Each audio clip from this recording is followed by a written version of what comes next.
que o lugar que habitamos diante da tua face nos é estreito. Vamos, pois, até o Jordão, e tomemos de lá cada um de nós uma viga, e façamos nós ali um lugar para habitar ali. E disse ele: ide. E disse um: serve-te de ires com os teus servos? E disse: eu irei. E foi com eles. E chegando eles ao Jordão, cortaram a madeira. E sucedeu que, derribando um deles uma viga, o ferro caiu na água. E clamou e disse: ai, meu senhor, porque era emprestado. Versículo 6. E disse o homem de Deus: onde caiu? E mostrando-lhe ele o lugar, cortou um pau e o lançou ali, e fez nadar o ferro. Em outras versões, flutuar. Versículo 7. E disse: levanta-o. Então ele estendeu a sua mão e o tomou. Aleluia. Pode estar glorificando o nome do Senhor Jesus Cristo, autor e consumador da nossa fé. Vira para o seu irmão ali e diga para ele: se prepare para crescer. Aleluia. Você deve se preparar para o crescimento. Aleluia. Louvado seja o nome do Senhor. Quando nós olhamos para esta palavra do capítulo 6, nós vamos recordar que no capítulo 4, este mesmo local, este mesmo lugar, também foi alvo de um grande milagre, né? Foi uma cena de um grande milagre. Só que quando nós olhamos para o capítulo 4 de 2 Reis e o capítulo 6, nós vamos ver que ali está situada uma escola de profeta, aonde está reunido vários profetas, vários filhos dos profetas, que estão ali desde a época do profeta Samuel. O profeta Samuel foi quem fundou essa escola de profeta em Gilgal. Gilgal ficava ali longe do Rio Jordão, cerca de 2 quilômetros. E quando eles estão ali reunidos em Gilgal, a Bíblia vai nos dizer que a demanda dos profetas foram crescendo demais. E desde a época do profeta Samuel, aquilo ali foi passando de mão e foi chegando na mão de Elias, que também cuidou daquela escola de profeta, e depois agora na mão do profeta Eliseu. Só que começa a crescer o volume, começa a crescer a quantidade de profetas que havia naquele lugar. E com o crescimento, os profetas vão chegar perto de Eliseu e vai dizer assim: olha, o lugar onde nós habitamos é estreito, nós precisamos expandir, precisamos aumentar este lugar. E eles vão pedir autorização a Eliseu para poder fazer ali uma expansão, para poder expandir aquele lugar por causa do crescimento que estava radiante naquele lugar. Só que quando ele chega perto de Eliseu e diz para ele: olha, nós estamos com ideia, nós estamos com um projeto, o lugar onde nós está estreito, nós queremos que o lugar expande, nós queremos aumentar este lugar, porque a quantidade de gente que está chegando, esse lugar já não está cabendo mais. Então eles têm um plano, eles têm um projeto no papel. Só que eles não têm noção de que para executar esse projeto, esse plano, eles precisam estar preparados para este crescimento. E quando eles vão dizer para Eliseu, ele vai dizer assim para ele: olha, ide. Ele está dando um aval, ele está dizendo para ele: vocês podem realizar esta obra, vocês têm a minha permissão para realizar esta obra. E logo após eles vão olhar para o profeta Eliseu e vai dizer assim: olha, mas nós precisamos que você vá conosco. E Eliseu diz: eu irei. Eliseu está confirmando, está afirmando que ele também vai participar, aleluia, deste crescimento. Aleluia. Só que Eliseu, ele já tem um pensamento formado. Ele está pensando consigo, talvez. Eles querem crescer, eles querem expandir. Só que eles não têm noção de que para crescer, que o crescimento ele exige uma preparação. E Eliseu aproveita esse ensejo para poder ensinar na prática que para crescer exige a preparação. Então nós vamos ver que quando eles pedem para poder fazer isso, eles vão chegar até nele. A primeira lição que a gente extrai desse texto é a intenção. Toda intenção precisa ter também uma ação. Porque eu tenho uma boa intenção, mas não ter ação de fazer nada, não adianta. Não adianta. Então eles têm uma intenção. E Eliseu vai dizer: vocês têm intenção? Tem. Então ele vai dizer: ide. A palavra ide significa sair da sua zona de conforto, sair do seu comodismo e ir e realizar eu dar permissão para eles avançarem, eles vão. E nós vemos uma coisa muito importante que esses homens também fazem. Eles não decidem fazer e fazem, eles chegam primeiro na liderança. Esses homens reconhecem que eles têm liderança. Esses homens reconhecem que para eles executar tal obra, eles precisam primeiro passar pela sua liderança. Eles precisam chegar perto do seu.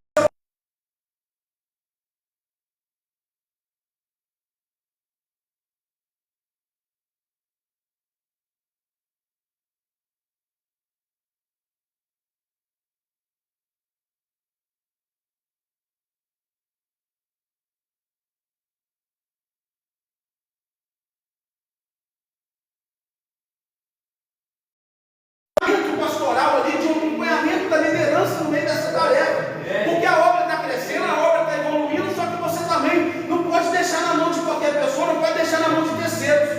Precisa de um acompanhamento mais de perto do pastor, precisa de um acompanhamento mais de perto da liderança. E quando eles reconhecem isso e pedem para que Eliseu vai dizer assim: eu irei. Só que nós vamos ver a importância de ter um líder por perto quando algo está sendo realizado dentro da obra de Deus. Porque a mesma escola de profeta que está querendo crescer agora é a mesma do capítulo 4, que quando Eliseu fala que os profetas ali estão com fome, eles mandam colher ali uma erva para fazer um caldo. Quando eles recolhem uma erva para fazer um caldo, o que vai acontecer? A Bíblia diz que um daqueles profetas vai até uma parra brava e começa a colher começa a colher os frutos, e a Bíblia vai dizer que porque ele não conhecia, ele começa a colher os frutos que ele não conhecia e começa a cortar na panela e começa a jogar dentro da panela, só que ele não conhece aquilo que ele está cozinhando, aquilo que ele está jogando dentro da panela. E a Bíblia vai dizer que quando o caldo está sendo servido para os profetas, um dos profetas vai cantar assim: ó, homem de Deus, a morte na panela. A Bíblia diz que quando eles ouve isso, ele enche a mão de farinha e chega e joga dentro do caldo. A Bíblia diz que quando eles jogou farinha dentro do caldo, a morte na panela, não havia mais morte na panela, e todos puderam comer, todos puderam saciar, todos puderam se alimentar. Então nós vamos ver que há uma necessidade da liderança por perto, porque não é qualquer um que tem farinha. Farinha fala de trigo, trigo fala de pão, pão fala de Jesus. Jesus disse: eu sou o pão vivo que desceu do céu. Aleluia. Então é necessário, aleluia, um acompanhamento pastoral. É necessário o acompanhamento do seu líder mais de perto. E Eliseu, ele vai acompanhar. Só que vai chegar um momento que a Bíblia vai nos dizer que quando esse trabalho começa a desenvolver, um dos que estava executando o trabalho, ele nem percebe que a ferramenta dele está com ferro, pano, machado, e ele começa ali a cortar, ele começa a cortar as vigas ali, começa a golpear a viga, e no momento que ele está golpeando, o ferro do machado vai se desprender e vai cair dentro da onde? Dentro do Rio Jordão. O ferro se desprende e cai dentro do Rio Jordão. Só que o interessante, que a ferramenta dele caiu, a ferramenta dele parou. O ferro, por ser pesado, quando cai dentro d'água, ele vai para o fundo e ele não é levado, por causa do peso, por ser maciço. Só que engraçado que o ferro parou, mas as correntes do rio não parou. As correntes do Rio Jordão seguiram o seu fluxo, porque não é porque alguém caiu que a obra de Deus ela vai parar. Não é porque alguém caiu, alguém se perdeu no caminho que a obra de Deus para, não. Ela continua, porque apesar de alguém ter caído, tinha mais gente lá que estava trabalhando. Não é porque alguém caiu que você vai parar. Não é porque alguém não conseguiu que você não vai conseguir. Aleluia. Deus tem projeto, Deus tem plano na sua vida. Aleluia. Afia a sua ferramenta. Aleluia. E quando o ferro cai na água, o ferro fica lá parado. E os outros continuam trabalhando. Eles não focam naquele que caiu, eles continuam. E por que nós temos uma decadência muito grande dentro da igreja hoje? Porque quando alguém cai, em meio das pessoas continuarem o trabalho, as pessoas ficam o quê? Focadas em quem? Caiu. Aí quando põe alguém na frente do culto de libertação, eu não vou, fulano quando pegou caiu. Não é porque ele caiu que você vai cair. Não é porque na mão dele deu errado que na sua mão vai dar errado. Isso é muito importante, a igreja precisa ficar atenta para essas coisas. Não é uma maldição hereditária, não é porque alguém fraquejou na fé que você vai fraquejar. Abra sua Bíblia aí em Hebreus capítulo 11, você vai ver na galeria dos heróis da fé várias pessoas que tendo pouco recurso conseguiram atingir um nível, um grau muito grande de fé. E as pessoas começam a ficar com medo, porque alguém caiu. Só que a obra de Deus ela não para. Como o Rio Jordão também não parou. A ferramenta estava caindo, mas as correntes estavam indo. Alguém parou? Essa obra não pode parar. Se você não quiser fazer, a obra de Deus não vai parar. A obra de Deus não vai ficar debilitada, não vai ficar arrastando porque alguém não quer fazer, porque alguém não tem compromisso, porque Deus levanta a vida, Deus pega na sarjeta, Deus pega no biqueiro, Deus traz para cá, Deus levanta, Deus está para cima e Deus usa.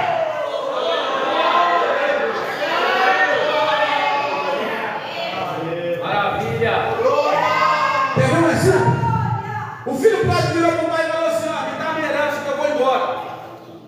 O trabalho parou na casa do pai? Parou, Kevin? Parou, igreja? O trabalho não parou, não. Você sabe por causa de quê? Porque independente de você deixar de fazer aquilo que Deus colocou na sua mão, a obra de Deus não vai parar. Não vai parar. Aleluia. E nós vemos que também nessa situação aqui não foi diferente. Não é porque ele parou que a obra de Deus parou. Segundo passo, nós vamos aprender também, reconhecer aonde caiu. A Bíblia diz que quando o profeta Eliseu chega ali para poder resolver esse alvoroço, resolver essa situação, ele vai dizer para ele: olha, onde caiu? Ele vai dizer: olha, caiu ali, ó. Ele sabe exatamente o lugar que caiu. Ele aponta e mostra o lugar onde caiu o ferro do machado.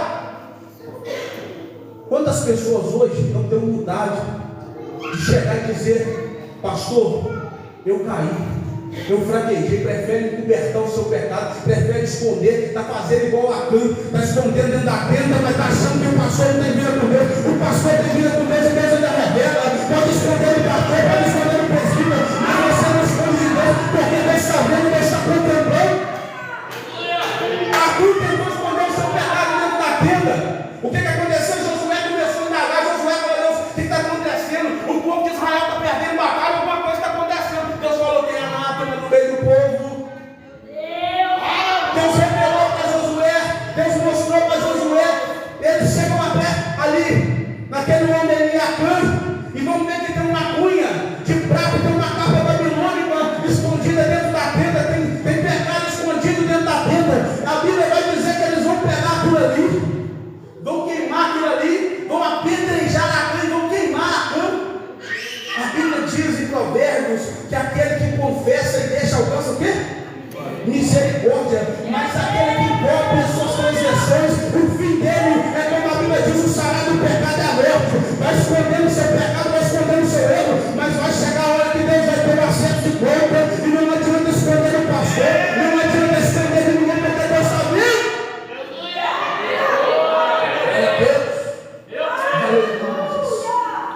E esse homem tem uma grande humildade, porque ele reconhece onde que estava caído. E ele chega perto do pastor: olha aqui, ó, o pastor dizia: o negócio é o seguinte, o negócio caiu aqui, eu fraquejei, eu preciso voltar ao trabalho, só que a minha ferramenta caiu. E por causa dessa humildade que ele teve, nós vamos ver o quê? O que está embaixo, fazer o quê? Subir.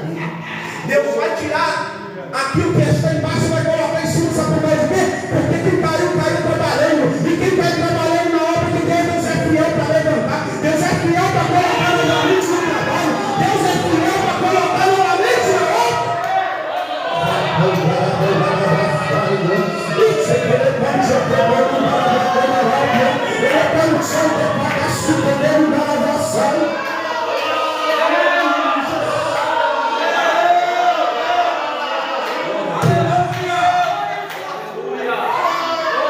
O interessante, presbítero, que quando acontece a queda, imagina a vergonha.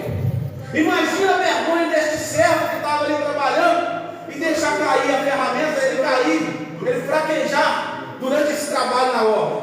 Porque ninguém faz projeto para fraquejar na obra de Deus, ninguém faz projeto para cair na obra de Deus. Só que aconteceu. Só que o pecado, quando acontece no mundo, ele é como uma transgressão. Mas quando acontece na obra de Deus, ele é o quê? Como um acidente. E esse acidente te traz o quê? Aprendizado. Então cair na obra de Deus é aprendizado. Cair no mundo é iniquidade. Então quando este homem cai, a cena que fica na cabeça de todo mundo é dele caído, não é isso? É dele fraquejando na obra. Imagina o cochicho de todo mundo depois do culto. Ah lá, caiu, ó, fraquejou, deu errado. Só que engraçado, que no mesmo lugar onde ele caiu, onde o ferro caiu, Deus vai fazer um grande milagre, vai fazer ele flutuar. Só que o engraçado, presbítero, é que ninguém lembra, depois do milagre que Deus opera, a cena que fica na cabeça das pessoas não é dele caído, é dele que? Flutuando. Você sabe o que Deus está dizendo para mim e para você? Que é que no cenário que você caiu, no cenário que você foi infeliz, vai ser o mesmo cenário que Deus vai te levantar, vai ser o mesmo cenário que Deus vai te colocar para cima, e vai ser o mesmo cenário que Deus vai te honrar. Aleluia! Se eu falar apóstolo Paulo aqui, todo mundo vai lembrar o quê? Do escritor de cartas. Ninguém vai lembrar, ninguém vai pensar no perseguidor de igreja, no matador de crente. Ninguém pensa. Ninguém vai conseguir imaginar isso, ninguém consegue pensar. Se eu falar o nome de Pedro, ninguém vai pensar naquele que cortou a orelha de Malco. Todo mundo vai pensar naquele plantador de igreja. Todo mundo vai pensar num Pedro cheio do Espírito Santo. Um Pedro que está passando e a sombra está correndo. Um Pedro que está cheio do Espírito Santo dizendo: levanta e anda. Aleluia, na porta do Pedro Famosa. Você não pensa no Pedro que corta a orelha. Porque as marcas deixadas pelo pecado, elas são apagadas a partir do momento que as marcas da graça encontram a sua vida. A graça te encontra, te levanta, te põe de pé, te dá vestimenta nova, te dá nome, te dá sandália, te coloca dentro da casa novamente, te devolve a tua, aleluia, teu ofício, te devolve a tua posição de filho. E nesse mesmo cenário que este homem deixa cair a sua ferramenta é restituída, ela é restaurada. Deus coloca ele no trabalho novamente, sabe por causa de quê? Porque ele caiu trabalhando na obra de Deus. Em Hebreus capítulo 6, versículo 10, vai dizer que Deus ele não é injusto, para que não se lembre do vosso trabalho, quando que faz com amor, servindo os santos. Ele é fiel para te levantar de novo, para te colocar no trabalho de novo. Deus não olha a presbítero Kevin, só a vez que você fraquejou. As pessoas têm esse hábito de olhar somente as vezes que você fraquejou. Deus ele olha às vezes que você secou. Deus olha às vezes que você chegou que não tinha ninguém, e mesmo assim você deu o seu melhor. Você pregou como se tivesse já a igreja. Deus vê, aleluia, seu esforço quando ninguém consegue se lembrar. E Deus ele é tão justo que esse moço caiu nesse momento, mas Deus consegue enxergar os momentos que ele, aleluia, lá atrás ele trabalhou em prol do crescimento da obra. Deus consegue ver as vezes que ele acertou. E Deus não vai condenar ele. O profeta Eliseu não vai condenar ele por ele ter caído agora. Pelo contrário, Deus usa o profeta Eliseu para mudar esse cenário. Deus usa o profeta Eliseu para poder mudar aí o rumo dessa história. Porque não vai ficar marcada a sua queda. O que vai ficar marcado é o seu milagre. É aquilo que Deus fez na sua vida. Só que o melhor, irmão, que a restauração é o quê? É a prevenção. Melhor do que ter o milagre da restauração é o milagre da prevenção. Tem gente que vai dizer assim: olha, o maior testemunho é daquele homem que saiu da igreja, levou 50 tiros, 30 facadas e voltou para a igreja. Não, o maior testemunho é de alguém que nasceu no lar cristão e nunca se desviou da presença de Deus, nunca se contaminou com os manjares do mundo. Daniel capítulo 1, versículo 8 vai dizer: o Daniel aceitou no seu coração não se contaminar com o manjar do rei e nem com o vinho que ele bebia.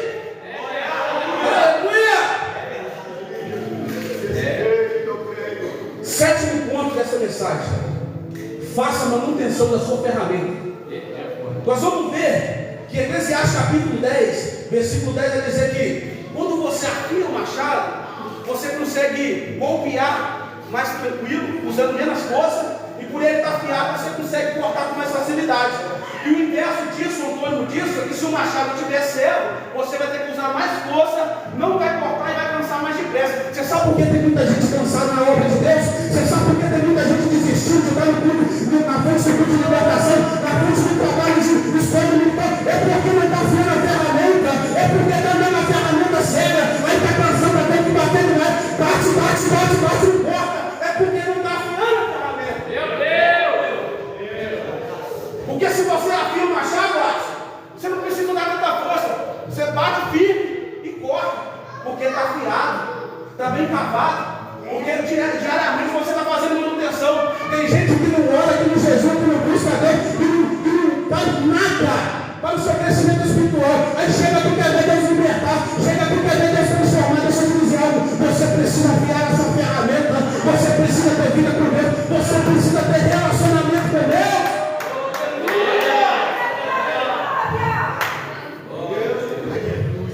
Jesus vai dizer em Lucas, capítulo 14, versículo 28. Qual de vós, querendo construir uma torre, não se assenta e faz os cálculos para ver se tem condições de começar e terminar? Você sabe o que Jesus está dizendo? Antes de você entrar nessa guerra, antes de você entrar nessa peleja, antes de você querer levantar um trabalho de oração, um trabalho de libertação, um trabalho de culto de alívio, se prepara, porque tem coisas espirituais que você, aleluia, não vai conseguir bater contra a carne, contra o sangue. Aleluia, você precisa se repetir. Efésios capítulo 6 vai dizer: revestir de toda a armadura de Deus. Aleluia, não tem como entrar num campo de guerra, porque não quero sem eu me preparar, sem eu calçar os meus pés na preparação do Evangelho, sem eu colocar a couraça da justiça. Eu preciso me preparar, eu preciso afiar a minha ferramenta. Eu tiver indo para o campo de trabalho. Tem muita gente querendo ganhar alma, mas você precisa meditar na palavra. Você sabe por que aquele servo pode matar todo mundo envenenado? Sabe por quê?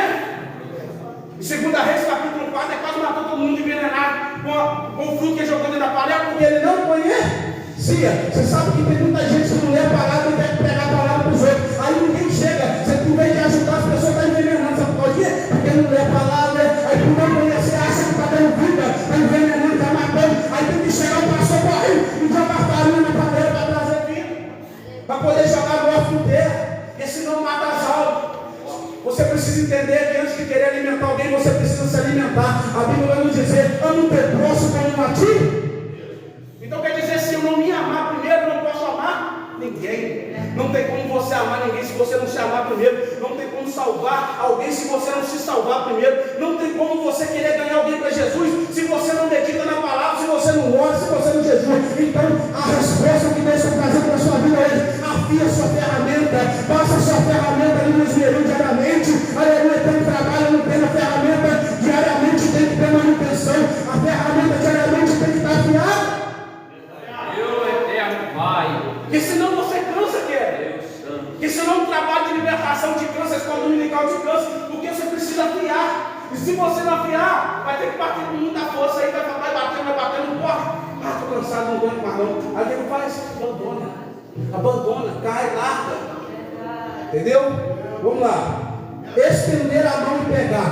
Nós vamos ver que quando ele conta aonde caiu o ferro do machado, a Bíblia diz que Eliseu foi lá e cortou um graveto, mirou direitinho onde ele deixou cair e jogou. Quando ele jogou, o que aconteceu? O ferro flutuou, boiou na água.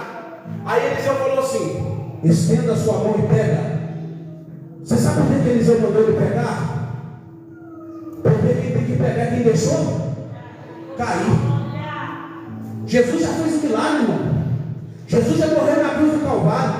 Quem tem que ter a responsabilidade de dizer não, foi dito na escola dominical que hoje os irmãos também estudou sobre o livre-arbítrio. Quem tem que dizer não no pecado é você. Deus não vai ter um anjo com espada de 3 metros na sua frente para poder te impedir de pegar, não. É você que tem que ter o livre-arbítrio de dizer não, Satanás. A Bíblia diz: resistir de algo, ele fugirá de vez. Aleluia. É você que tem que dizer não para o pecado. É você que tem que dizer que não tem não. Acertar o seu coração, não se contaminar com o manjado dele e nem com o vinho.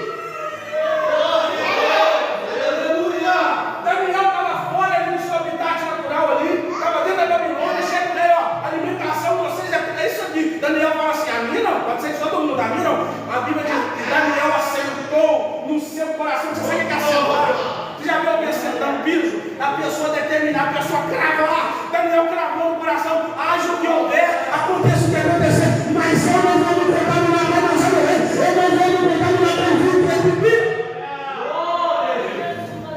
É você que tem que dizer não para o pecado. É você que tem que aprender a rejeitar o pecado. A Bíblia diz: foi estudo da escola dominical, o pecado jaz a porta. É você quem decide. É você quem decide. Está aí, meu irmão. Está batendo. A Bíblia diz lá em Apocalipse que Jesus está na porta junto das igrejas. Jesus sabe o quê? Eis que estou à porta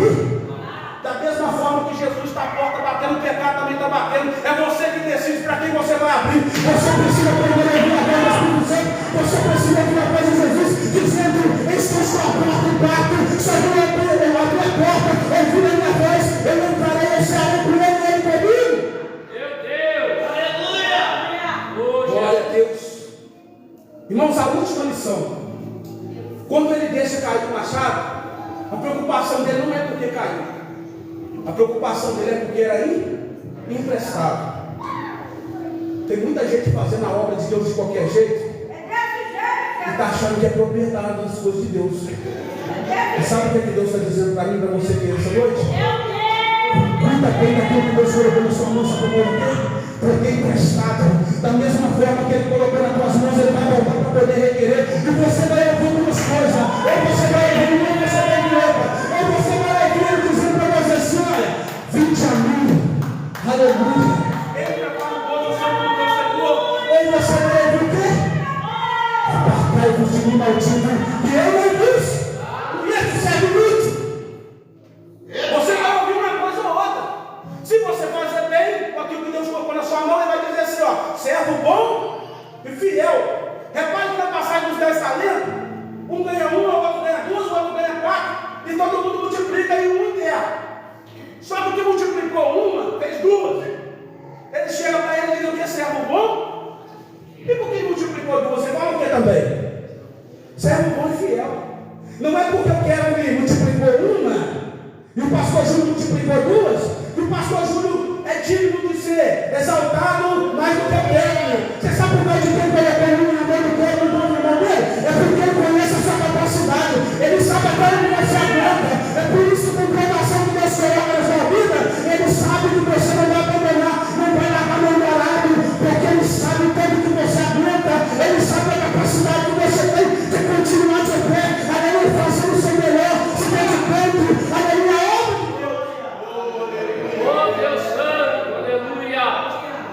Só que até na palavra dos 10 talentos você vê que ele volta para poder cobrar, amigo, para querer requerer. Aí o que enterra, ele vai chamar ele de quê?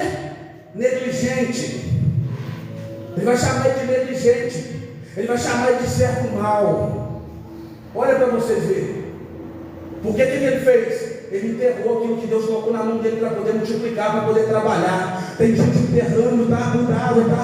Aquilo que você está enterrando não é seu. Deus colocou na sua mão, ele vai voltar para poder requerer. Você vai ter que prestar conta daquilo que você está enterrando. Tenha cuidado, porque Deus colocou nas tuas mãos, porque Ele sabe a sua capacidade, aleluia, de conseguir grandes almas para o reino dele. Aleluia, faz por amor, faz aquilo que Deus colocou na tua mão com excelência. Aleluia, porque Ele vai requerer. Aleluia. Gênesis capítulo 2, lição passada na escola dominical. Gênesis capítulo 2, versículo 7. A Bíblia vai nos dizer que quando Deus cria o homem está ali como uma maquete de barro no chão. A Bíblia diz que Deus chega perto dele e faz o quê? Sopra dentro dele o fôlego de vida do seu espírito. Só que o problema é que a gente acha que é quando tem muita gente fala o quê? Eu não, vou aproveitar minha vida enquanto é tempo. Porque eu sou dono da minha vida, eu faço o que eu quiser. Deixa eu te dizer algo, você vai descobrir hoje pela Bíblia. Você não é dono da sua vida. A vida que você tem foi soprada em Gênesis capítulo 2, versículo 7, na tua narina. Mas em Eclesiastes capítulo 2, versículo 7, ele diz: o povo volta à terra e o Espírito volta para quem? Então o Espírito que está dentro de você não é seu. Em Gênesis capítulo 2, versículo 7, ele é soprado dentro de você, ele é emprestado. Mas em Eclesiastes capítulo 12, versículo 7, está dizendo: e o pó voltear, e o Espírito volte para que o deu. Ou seja, está dizendo: o pó vai voltar para a terra, que é a origem dela. Mas o Espírito vai voltar para quem é dono. O Espírito vai voltar para quem deu. O Espírito vai voltar para quem soprou. O ato de soprar não vem de fora para dentro, vem de dentro para fora. Quando Deus soprou na tua narina, Ele soprou, tirou a essência daquilo que estava dentro dele, soprou em você. Aleluia. É porque se você é bem glorifica, não é porque você é bom, é porque tem algo que tem dentro de você. Aleluia. Você não aguenta ficar quieto no canto, você não consegue se conter. Aleluia, porque tem algo de Deus. Aleluia, que estimula da glória. Algo de Deus que estimula você a glorificar. Aleluia, aprende o nome do Senhor.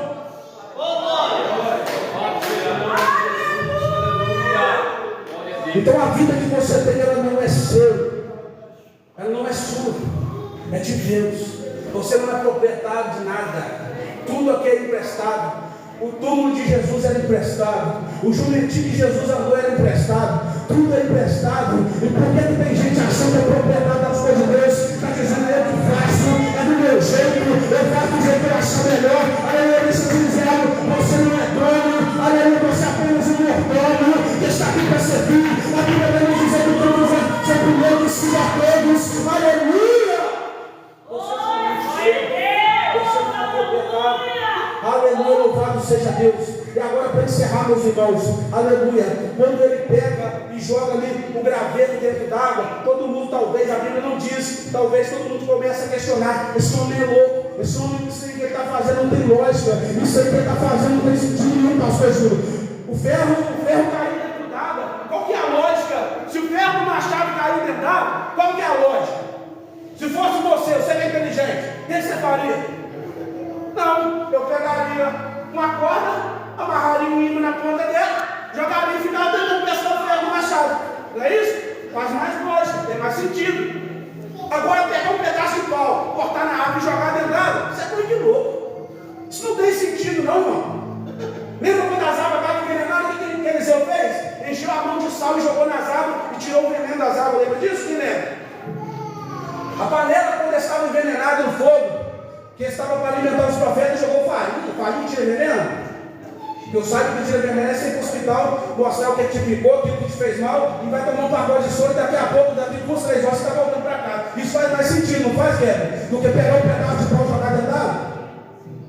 Só que engraçado que quando o Eliseu pega um pedaço de pau e joga dentro d'água, o que acontece com o ferro do machado? Flutua, não é isso? Ele começa a boiar, ele levanta, Deus traz para cima tudo que está embaixo. Preste bem atenção. Tem coisa que acontece na obra de Deus que não tem lógica.